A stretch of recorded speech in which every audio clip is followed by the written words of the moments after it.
वन्दे ब्रह्मपुराधिपं श्रीसहजानन्दं च मूलाक्षरम् श्रेयस्कारणसद्गुणैकनिलयम् श्रीप्रागजिं भावत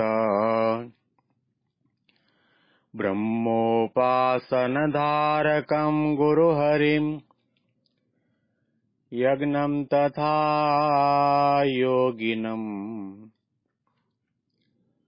प्रीत्येवं प्रमुखं महन्तमनिशं श्रीजीस्वरूपं मुदा। મહિમાનો મહિમા પ્રવચન માળામાં સૌને સાષ્ટાંગ પ્રણામ. જય સ્વામિનારાયણ. સદગુરુ નિષ્કુળાનંદ સ્વામી 64 પદીમાં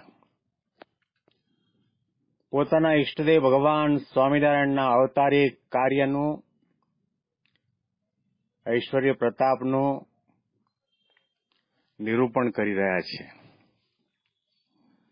પૂર્વે જે કોઈ અવતારો થયા એ તમામ કરતા ભગવાન સ્વામિનારાયણનું કાર્ય ઉડીને આંખે વળગે તેવું છે, અલૌકિક છે, અદ્વિતીય છે, અનન્ય છે અને આપણી દ્રષ્ટિએ જોવા જઈએ તો અશક્ય પણ કહી શકાય એવા કાર્ય ભગવાન સ્વામિનારાયણે પોતાના સમયની અંદર કર્યા. ભગવાન સ્વામિનારાયણે કોઈ પણ વ્યક્તિના જીવનની અંદર જેના કારણે ભક્તિ કરતો હોય, ભજન કરતો હોય, સાધના કરતો હોય, મોટા મોટા યજ્ઞ કરતો હોય તો પણ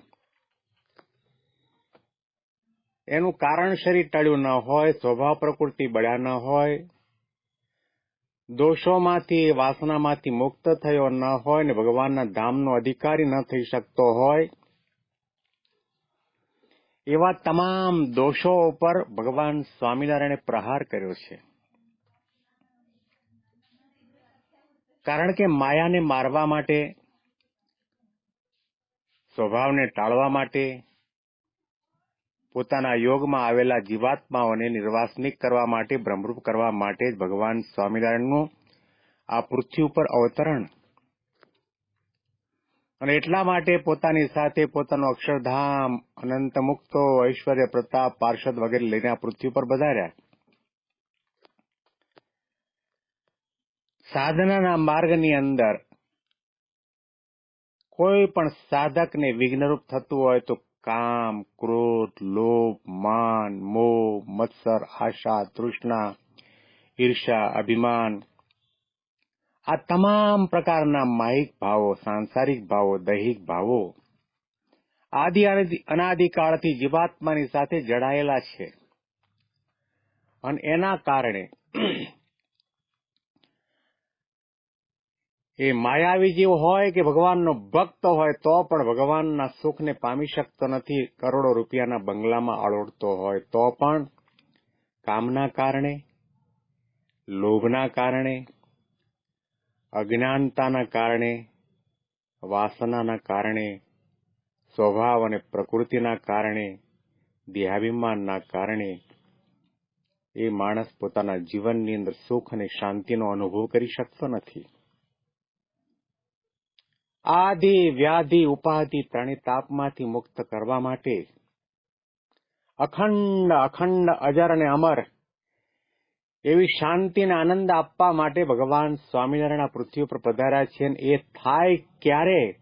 જીવાત્મા સુખીઓ ક્યારે થાય? દુઃખ માત્ર ટળી ક્યારે જાય? કે જ્યારે એ નિર્વાસનિક થાય, જ્યારે ભગવાનનો સાચો ભક્ત થાય, જ્યારે એના સ્વભાવ, પ્રકૃતિ, વાસના વગેરે ટળી જાય અને જીવભાવ ટળી જાય, દેહાભિમાન ટળી જાય અને જીવ બ્રહ્મ ભાવને પામી જાય, ગુણાતીત ભાવને પામી જાય, સત્વગુણ, રજોગુણ, તમોગુણથી પર થાય, જાગ્રત, સુષુપ્તિ, સ્વપ્નાવસ્થાથી પર થાય અને એની એકમાત્ર નજર પરમાત્મા પુરુષોત્તમ નારાયણ સ્વામી મંડાય અને એનો મહિમા સમજાય ને મહિમા એ સહિત જ્ઞાને સહિત ભગવાન પુરુષોત્તમ નારાયણનો જેમ છે તેમ નિશ્ચય થાય, ત્યાર પછી એ જીવાત્મા અખંડ સુખીઓ બની જાય. ક્યારેય પછી એના જીવનની અંદર એક ક્ષણના માટે પણ દુઃખ ના આવે, અશાંતિ ના આવે, ઉદ્વેગ ના આવે. સંસારમાં રહેવા છતાં પણ એ ભગવાનના સુખીઓ થાય. એટલા માટે મહારાજે હંમેશના માટે આના માટે જ અનુસંધાન રાખીને વાતો કરી છે, ફોકસ કર્યું છે. સંતોને હરિભક્તોને ત્યાં સુધી આજ્ઞા કરી તમે સ્વભાવને ટાળો. મહારાજ એટલા માટે વચનામૃતમાં કહો કે જે કોઈ મારા કહેવાયા છો તેમાં મારે તલ માત્ર કસર રહેવા દેવી નથી. કસર કઈ છે? પહેલામાં પહેલી કસર તો ઉપાસનાની બાબતમાં આપણને કસર હોય છે. ભગવાન પુરુષોત્તમ નારાયણ સહજાનંદ સ્વામીને આપણે જેવા છે તેવા ન સમજીએ એ મોટી કસર. અને ભગવાન પુરુષોત્તમ નારાયણ જે અક્ષરધામના અધિપતિ છે, પરબ્રહ્મ પરમાત્મા છે, એનાથી કોઈ પરસત્તા નથી, એવા સહજાનંદ સ્વામીને બીજા અવતાર જેવા કહીએ તો મહારાજે કહ્યું કે ભગવાનના સ્વરૂપનો દ્રોહ થયો કહેવાય. કોઈ પણ વ્યક્તિ પોતાના જીવનની અંદર નાના મોટા પાપ કર્મ કરે તો પાપમાંથી મુક્ત થવા માટે શાસ્ત્રોની અંદર અલગ અલગ પ્રકારના પ્રાયશ્ચિત કયા છે, પરંતુ ભગવાનના સ્વરૂપનો જે દ્રોહ કરે છે અને જે પાપ લાગે છે એ પાપને ધોવા માટે કોઈ પ્રાયશ્ચિત નથી. તો એ કસર ક્યારે ટળે કે જ્યારે ગુણાતીત સંત મળે ત્યારે આપણને સમજાય. આપણે ગમે તેટલી નિર્જળા ઉપવાસ એકાદશી કરતા હોઈએ, ધારણા પાણા કરતા હોઈએ, ચાંદ્રાયણ કરતા હોઈએ, પુરુષોત્તમ મહિનો ચાલે છે એટલે બીજા વ્રત તપાદિક કરતા હોઈએ, પરંતુ મોટી કસર સામે આપણી નજર નથી હોતી કે આપણે જેની માળા કરીએ, ઉપાસના કરીએ, ભક્તિ કરીએ, દર્શન કરીએ, આજ્ઞાનું પાલન કરીએ, એ ભગવાન સ્વામિનારાયણ કોણ છે? ગોળ અને ખોળ આપણે બધું એક સરખું માનીએ, આપણે તો બધા ભગવાન હરખા, એમાં કોને નાના મોટા કહેવા? આવી પ્રકારનો જે વિચાર, આવી પ્રકારની જે અણસમજણ છે એ મોટી કસર છે. કસર ન રહી કોઈ વાતની, પામ્યા પ્રભુ પ્રગટ પ્રમાણ, પામ્યા પ્રભુ પ્રગટ પ્રમાણ. નિષ્કુળાનંદ સ્વામી પોતાના કીર્તનમાં ગાય છે, કસર ન રહી કોઈ વાતની, પામ્યા પ્રભુ પ્રગટ પ્રમાણ. હૈયાની ધરતી ઉપર અનાદિકાળથી અજ્ઞાનનો, વાસનાનો સ્વભાવ ને પ્રકૃતિનું અંધારું હતું. ભગવાન સ્વામિનારાયણ સૂર્ય પ્રગટ થયા, અંધકારને ટાળી આપ્યું અને દિવ્ય અલૌકિક પ્રકાશ પથરાઈ ગયો. અંધારું ચાલ્યું ગયું, સ્વભાવ પ્રકૃતિ ચાલ્યા ગયા. એના અનુસંધાનની અંદર નિષ્કુળાનંદ સ્વામી 64 પદીના 34મા પદની અંદર કહી રહ્યા છે, જેમ જીત્યા એ શત્રુ સમોહ, કામ ક્રોધ લોભ લઈ, સ્વાદ સ્નેહ મમતા મોહ, તે તો દેખાડું કઈ, કામ કારણે કઢાવી લાજ, ક્રોધે બોલી બંધ કરી, લોભ ઉપર મહામુનિ રાજ, આવ્યા જાડે ફરી, સ્વાદે સૌ એકઠું કરી, અન્ન જળ નાખી જન જમે, સ્નેહે સંભારે નહીં સ્વજન, માનથી દૂર રમે, કાઢી રીસ કરી હડકાર, બીજા દુષ્ટ બહુ ડર્યા, કહે નિષ્કુળાનંદ નિર્ધાર, વેરી એમ વશ કર્યા. ભગવાન સ્વામિનારાયણે પોતાના સંતોને, હરિભક્તોને કેવા બનાવ્યા? સંતો અને હરિભક્તોને પંચ વર્તમાન આપ્યા, 11 નિયમ આપ્યા. શાના માટે? ભક્ત બનાવવા માટે, બ્રહ્મરૂપ બનાવવા માટે, નિર્માની અને નિષ્કામી બનાવવા માટે, નિસ્વાર્થી બનાવવા માટે. સ્વાદ, સ્નેહ, મમતા, મોહ આ બધા છે એ માયાના આવરણને કારણે આપણે ભગવાનનું સુખ પામી શકતા નથી અને અખંડ દુઃખની અંદર, વેદનાની અંદર, ત્રાસની અંદર આપણું જીવન ગુજારતા હોઈએ છીએ. મહારાજે 500 પરમહંસો બનાવ્યા. પરમહંસો એક એકને ચડે એવા ત્યાગી, વૈરાગી, ધ્યાની, જ્ઞાની, તપસ્વી એવા બનાવ્યા. કામ કારણે કઢાવી લાજ. 8 પ્રકારે ધન અને સ્ત્રીનો ત્યાગ કરાવ્યો મહારાજે. તેથી સંસારનો ત્યાગ કરી ભગવા કપડા પહેરીને બેઠો તો સંસારના મુખ્ય 2 પ્રેરક બળો ધન અને સ્ત્રી છે. સ્ત્રીના માટે પુરુષ અને પુરુષના માટે સ્ત્રી પ્રેરક બળ છે, વિઘ્નરૂપ છે, બંધન કરતા છે. મહારાજે કહ્યું કે 8 પ્રકારે ધન અને સ્ત્રીનો ત્યાગ રાખો અને એ ત્યાગના કારણે તમે નિષ્કામી થઈ શકશો. મહારાજે ઘૂમટા વ્રત ચલાવેલું. ઘૂમટા પ્રકરણ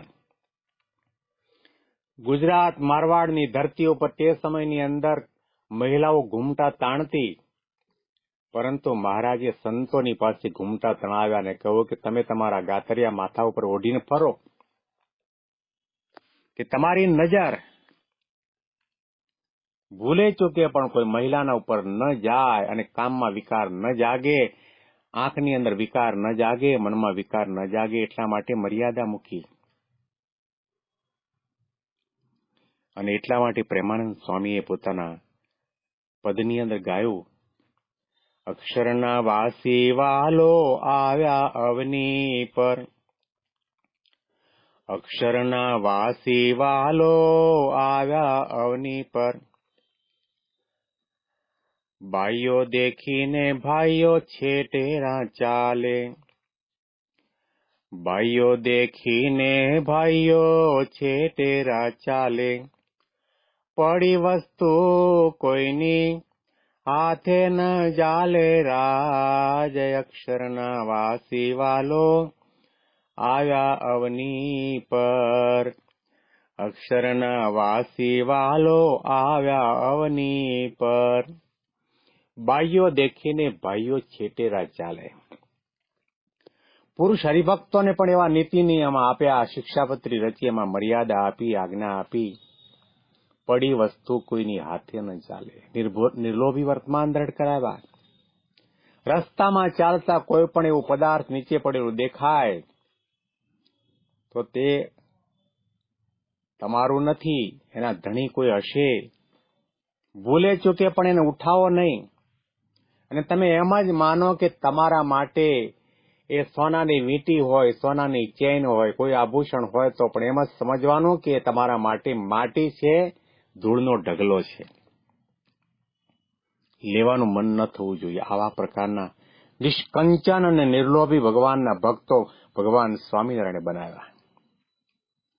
કામ કારણે કઢાવી લાજ. ઘૂમટા વ્રત, મોટા મોટા ઘૂમટા તણાવી અને ભગવાન સ્વામિનારાયણ પોતે સંતોને ધ્યાનમાં બેસાડતા અને કહેતા કે માથા ઉપર ઓઢીને. અને મહારાજે મુક્તાનંદ સ્વામીને તો ત્યાં સુધી આજ્ઞા કરેલી, કારણ કે મુક્તાનંદ સ્વામી બહુ રૂડા રૂપાળા હતા, એટલા તેજસ્વી હતા કે રાતના 16 કલાએ ચંદ્ર ખીલ્યો હોય અને મુક્તાનંદ સ્વામી પોતાના શરીર ઉપરનું ગાતરિયું હટાવે તો મુક્તાનંદ સ્વામીના શરીરની ઉપર આ ચંદ્રનું પ્રતિબિંબ દેખાય. એટલા ઓજસ્વી હતા, તેજસ્વી હતા, રૂપાળા હતા. મહારાજે એમને કહ્યું કે તમારે સ્નાન કરતી વેળાએ નદીમાં સ્નાન કરતા હો, તળાવમાં સ્નાન કરતા હો, કુવા ઉપર સ્નાન કરતા હો તો ઉપરનું શરીરનું ધોતિયું તો હટાવો નહીં, બરાબર છે, પરંતુ ઉપરનું ગાતરિયું પણ તમારે હટાવવાનું નહીં. કારણ કે તમારા આવા રૂપવાન શરીરને જોઈને કોઈ પણ વ્યક્તિનું મન તમારામાં લોભાય તો તમને એનો પાપ લાગે. એટલા માટે આવા પ્રકારના વર્તમાન મહારાજે સંતોની પાસે પડાવ્યા અને ક્રોધે બોલી બંધ કરી. મુક્તાનંદ સ્વામી જેવા મહાન સંતો, ક્રોધ ઉપર વિજય મેળવવાવાળા સંતોને આજ્ઞા કરી કે તમને કોઈ મારે, તિરસ્કાર કરે, અપમાન કરે, ગાળ દે, એવું કંઈ પણ પ્રકારના નાના મોટા પ્રસંગો બને અને તમને ક્રોધ જાગે તો તમારે એક શબ્દ બોલવાનું નહીં. ક્રોધ ઉપર વિજય મેળવવા માટે મહારાજે કહ્યું તમારા 2 હોઠને તાળું મારો. ક્રોધે બોલી બંધ કરી. પૂજ્ય પ્રમુખ સ્વામી મહારાજની પાસે ઘણા એવા પ્રસંગો બન્યા છે. હરિભક્તો, ગ્રહસ્થ સંસારી હરિભક્તોની વચ્ચે બોલાચાલી થાય, ડખો થાય અને અબોલાના પ્રસંગો ઉભા થઈ જાય, ત્યાં સુધીનું બની જાય. ત્યારે કોઈ આવીને કહ્યું, સ્વામી બાપ અમને ક્રોધ બહુ આવે છે, શું કરવું? તો પ્રમુખ સ્વામી મહારાજ એટલું કહેતા કે ક્રોધ આવે ત્યારે તમારે ત્યાંથી ઉભા થઈને ચાલ્યા જવું, એક શબ્દ બોલવો નહીં, સ્વામિનારાયણ સ્વામિનારાયણ સ્વામિનારાયણ ભજન કરવું. મહારાજે ક્રોધનું ખંડન કર્યું, કામનું ખંડન કર્યું, લોભનું ખંડન કર્યું. મહારાજે ક્રોધ તો કેવો છે કે કાળા સર્પ જેવો છે અને સિંહ અને વાઘ જેવો છે. મહારાજે કહ્યું કે આપણે સભામાં બેઠા છીએ અને તે વખતે કદાચ એક મોટો કાળો કોબરા, સાપ, ડાલા જેવી ફેણ વાળો ત્યાંથી નીકળે, કોઈને કરડે નહીં પણ ત્યાંથી પસાર થાય અને આપણને ખબર પડે એટલે બધા ઉભા થઈને ચાલતા થઈ જાય. એટલા બધા ડરી જાય. કરડતો નથી તો પણ ડર લાગે છે, કારણ કે એના મુખની અંદર ઝેર છે અને એ કરડ્યો તો મર્યા. મહારાજે કહ્યું કે ક્રોધ છે એ કાળા સાપ જેવો છે, સિંહ જેવો છે, વાઘ જેવો છે, વરુ જેવો છે. અને સંતોનું અને હરિભક્તોનું જીવન અને એની વાણી તો એવી હોવી જોઈએ કે કોઈ પણ વ્યક્તિ તમારી પાસે આવે તો તમારો ગુણ લઈને જાય. તમારામાં એને ભક્તપણાના દર્શન થાય, સાધુતાના દર્શન થાય, સહનશીલતાના દર્શન થાય, સદગુણોનું દર્શન થાય, આધ્યાત્મિકતાના દર્શન થાય. મુક્તાનંદ સ્વામી એવી એક પવિત્ર ભૂમિકા સુધી પહોંચેલો સંત કે એમની પાસે કોઈ માર કરતો ક્રોધાયમાન થઈને આવતો હોય ને, આવીને ઉભો રહે, મુક્તાનંદ સ્વામીના દર્શન કરે ને એના ક્રોધ માત્ર ચાલ્યો જાય, શાંત બની જાય. મહારાજે આ તમામ દોષો ઉપર પ્રહાર કર્યો છે. લોભ ઉપર મહામુનિરાજ આવ્યા જાડે ફરી. મહારાજને ખબર પડી કે મૂળજી બ્રહ્મચારીએ પોતાની પાસે એક રૂપિયો રાખ્યો છે, પોતાના માટે નહોતો રાખ્યો, પરંતુ મહારાજને ક્યાંય પણ જરૂર પડે તો એની સેવા ચાકરી કરવા માટે, કોઈ વસ્તુ મંગાવવા માટે એક રૂપિયો સંતાડીને રાખેલો. મહારાજને ખબર પડી. મુક્તાનંદ મૂળજી બ્રહ્મચારીને પાસે બોલાવીને કહ્યું કે તમે એક કામ કરો, રૂપિયો હાથમાં લો અને ગામની ભાગોળની અંદર ખેતી છે, ખેતર જેવું છે, ત્યાં ખુલ્લાની અંદર જઈને પહેલા રૂપિયો નીચે મૂકો જમીન ઉપર અને જમીન ઉપર બેસીને એના ઉપર તમે ટોયલેટ કરો. લોભ ઉપર મહામુનિરાજ આવ્યા જાડે ફરી.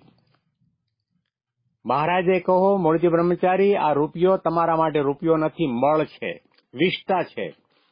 વિષ્ટાને હાથ લગાડવાનું મન નથી થતું. એમ જે સંસારનો ત્યાગ કરીને સાધુ થયો એને ક્યારેય પણ સંકલ્પ ન થાય કે મને પૈસા મળે તો સારું, પૈસાને હાથ પણ નહીં લગાડવાના.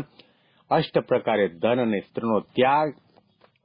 મને બરાબર યાદ છે, 1977ની સાલમાં અમે લંડનની અંદર પ્રમુખ સ્વામી મહારાજની સાથે હતા. સભા પછી બધા હરિભક્તો વારાફરતી દર્શન કરવા માટે આવ્યા.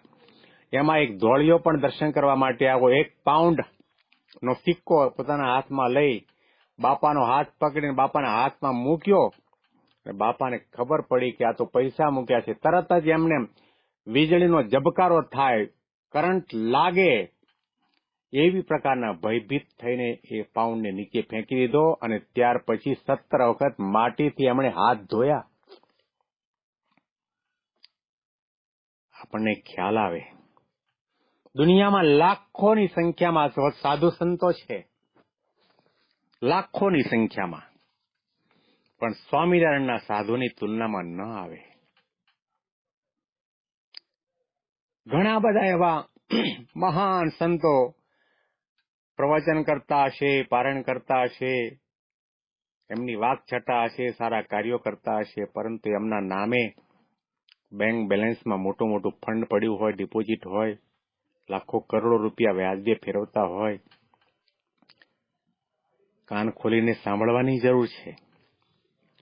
પ્રમુખ સ્વામી મહારાજે નાની ઉંમરમાં 18 વર્ષની ઉંમરે દાસ સાધુની દીક્ષા લીધી અને 95 વર્ષની ઉંમરે દેહત્યાગ કરી સ્વધામ પધાર્યા, ત્યાં સુધીમાં એમણે એક પણ વખત ભૂલમાં પણ એક નયા પૈસાને હાથ લગાડ્યો નથી. એમના નામનું કોઈ બેંક એકાઉન્ટ નથી, એમના નામે કોઈ પૈસો નથી, એમના નામે કોઈ પ્રોપર્ટી નથી. કંચન અને કામિનીનો સંપૂર્ણ 100% પરિત્યાગ કરવાવાળા સંતો આપણા સ્વામિનારાયણ સંપ્રદાયની અંદર છે. એ ભગવાન સ્વામિનારાયણના સંપ્રદાયની શોભા છે. અને એવા પ્રકારના સંતો જેનું પરમ પવિત્ર જીવન છે, જે નિર્માની છે, નિષ્કામી છે, નિર્લોભી છે, નિસ્વાદી છે અને ભગવાન પરાયણ જીવન જીવે છે, ભગવાનના માટે જીવે છે, એ સંતો તો સમાજને સાફ કરવાની સાવરણી છે. મહારાજે વિચાર કરો કે જો સાવરણી ગંદી હશે તો પછી જ્યાં પણ જાડો ફેરવામાં આવશે ત્યાં એ ભાગને પણ ગંદુ કરશે. સમાજને સાફ કરવો હોય તો સંતોનું જીવન, સંતોનું વર્તન, સંતોની વાણી, સંતોના નેત્ર, સંતોનું મન, સંતોનો આત્મા પરિશુદ્ધ હશે તો જ સમાજની કાયા પલટ થશે, સમાજની અંદર સુધારો આવશે, લોકોને ગુણ આવશે અને ભગવાનના માર્ગે ચાલશે. ભગવાન સ્વામિનારાયણનું અદ્વિતીય કાર્ય છે કે આવા સંતો એમના સમયની અંદર ભગવાન સ્વામિનારાયણે બનાવ્યા. જ્યારે આપણે આ સંપ્રદાયમાં માનીએ છીએ ભગવાન સ્વામિનારાયણને આપણા ઈષ્ટદેવ તરીકે માનીએ છીએ તો થોડો મહિમાનો વિચાર કરવાની જરૂર છે. ભગવાન સ્વામિનારાયણ કેવા હતા, એમના સંતો કેવા હતા, એમના હરિભક્તો કેવા હતા, એમનું તત્વજ્ઞાન, એમનું દર્શન, એમની ફિલોસોફી કેટલી સર્વોપરી ઉત્તમ પ્રકારની છે. એવો પ્રકારનો વિચાર કરીએ તો આપણને અસ્મિતા આવે, જાગૃત થાય અને આપણને ગૌરવ થાય કે આપણો ઘેંસમાં હાથ નથી, આપણે તો બાસુંદીમાં. આવો મહિમાનો હંમેશના માટે વિચાર કરતા રહીએ. મહિમાની વિશેષ વાતો આપણે આવતીકાલના પ્રવચનની અંદર સાંભળીશું. સૌને સાષ્ટાંગ પ્રણામ. જય સ્વામિનારાયણ.